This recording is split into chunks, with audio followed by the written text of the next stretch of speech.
You may not notice the title. It says dinner plans. Because there is a parable in the New Testament, and it is in Luke, the 14th chapter. And in this parable, it talks about a dinner party. You can read the rest of the chapter, but I'm going to start with verse 15. And it says, when one of those who reclined at the table with him, being Jesus, heard these things, he said to him, blessed is everyone who eats bread in the kingdom of God. But he said to him, this is an interesting response, by the way. A man once gave a great banquet and invited many. At the time for the banquet, he sent his servants to say to those who had been invited, come, for everything is now ready. But they all alike began to make excuses. The first said to him, I bought a field and I must go and see it. Please, have me excused. And another said, I have bought 5 yoke of oxen, and I go to examine them. Please, have me excused. And another said, I have married a wife, and therefore I cannot come. So the servant came and reported these things to his master. Then the master of the house became angry and said to his servant, go out quickly to the streets and the lanes of the city, and bring in the poor, and the crippled, and the blind, and the lame. And the servant said, sir, what you commanded has been done, and still there is room. And the master said to the servant, go out to the highways and the hedges, and compel people to come in, that my house may be filled. For I tell you, none of those men who were invited shall taste my banquet. This is kind of an interesting response. And if you notice throughout the New Testament, as Bob had mentioned earlier, that Jesus talked a lot in parables. And he spoke in parables for a reason. But we do realize, right, that Thanksgiving is coming. We had Hanukkah and Christmas. It's the holiday season. And we actually have a potluck next Sunday. All are invited to attend right after service, just to remind everybody. But have you ever gone through the trouble of getting everything together, preparing all the favorite foods for someone, getting everything cleaned in your house, and then at the last second, someone says, I can't make it. And you go, ah. Maybe you haven't had that experience. Maybe you've had the experience where someone said, hey, let's go out to dinner. And you're like, oh, you're all excited, you get ready, you're ready to go. And guess what? At the last minute, they cancel. It's a letdown, isn't it? Makes you feel like, I guess I'm not that important, am I? But you give the person the benefit of the doubt, right? You say, oh, something must have happened. And you say, oh, that's a shame.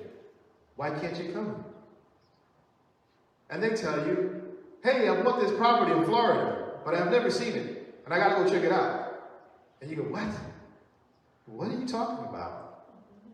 Who goes and buys a piece of property that they've never seen? How do you even buy a swamp? That's ridiculous. If you didn't want to come, just say, I don't want to come. Right? We have all kinds of excuses for not going to things, right? But that was a pretty lame one. That's what one of the men said. He said, I bought this property, so you please excuse me because I have to go look at it. What? What do you mean? You didn't look at it before you bought it? The next guy comes up with an even better excuse. You get another phone call and somebody says, well, I can't come either. Now this is getting bad because you prepared a lot of stuff. You really took a long time to clean your house. And I don't like cleaning my house. It's tedious. I don't even like paying somebody else to clean my house because it's expensive. So I'm trying to impress you. Trying to make you feel comfortable, getting all your favorite foods. And now you give me this other lame excuse. I went out to buy some oxen, so please excuse me. What? Oxen? Who uses oxen? What? You're going to buy oxen and not even look at them? You don't even know what you're buying. That's like somebody say, oh, I got to go pick up my used car. I bought it already. You didn't test drive it? You didn't look at it? You don't even know what's going to happen? It's ridiculous. Has anybody ever given a ridiculous excuse to get out of going to an event that you really don't want to go to? I stopped doing that. I just say I'm not going anymore. I can't. I'm a pastor. I'm just not going. I'm sorry. Sorry to disappoint you. I'm just not going to go. But we have a lot of excuses, don't we? We use our dog. Dog's barking. He's hungry. I got to go walk him. Or he's not feeling well. The cat. The kids. We get real desperate. If we have a spouse, we definitely blame our spouse because that's a whole lot easier. You know, my wife's not feeling well, or my wife really doesn't like you at all, and you know it's going to be messy if we show up. You know this. Or my husband, pick whatever, my spouse. We come up with 1,000 excuses, and if we don't have any of that, we say, my digestion, it's bad, really bad stomachache, I really can't make it. Sorry. We come up with ridiculous excuses for things, don't we? We're coming to that time of the year, so I'm just going to give you a hint that you probably should get your excuses together if you don't want to go to a family event.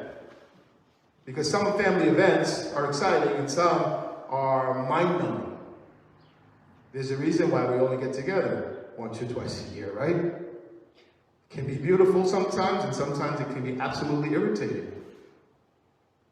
But in this story, these are some of the most ridiculous things that you could possibly imagine as excuses.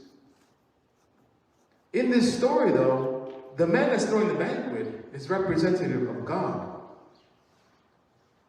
See, God is preparing the table for me. He's setting it. He's getting all my favorite foods together. He's getting the people together, and he's saying, we're going to have a celebration.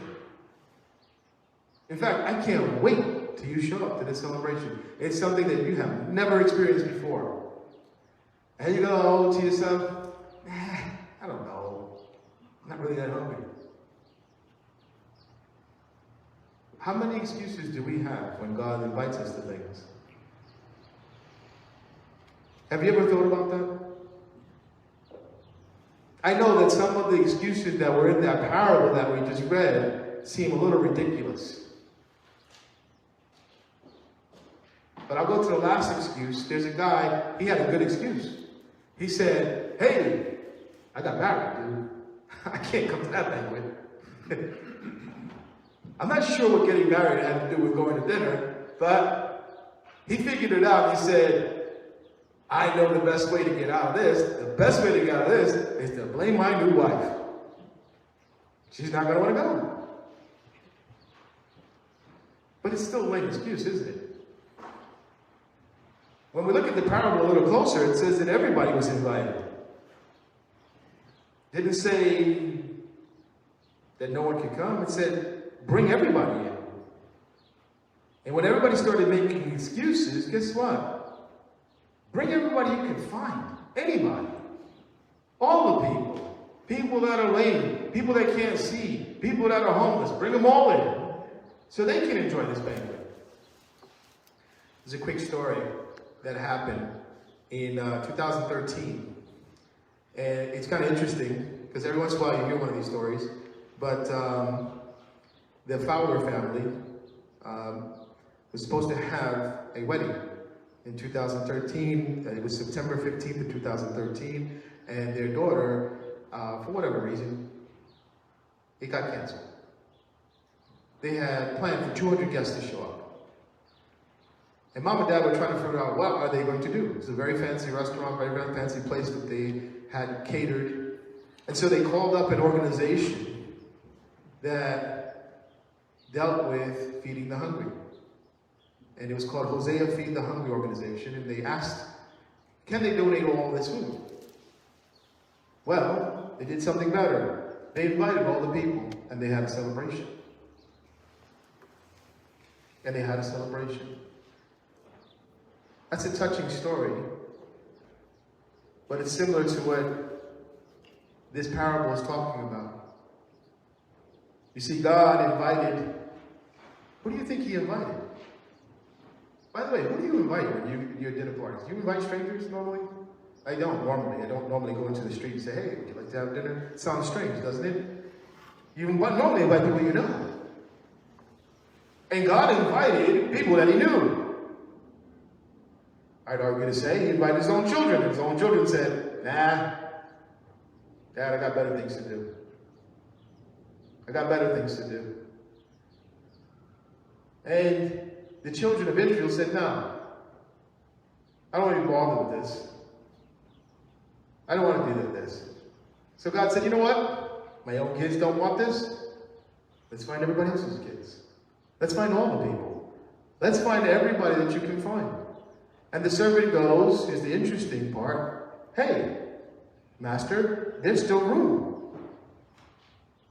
And he says, go out to the highways, the byways, go everywhere that you can find anybody and bring them to this banquet. They have no idea what they're in store for. They have no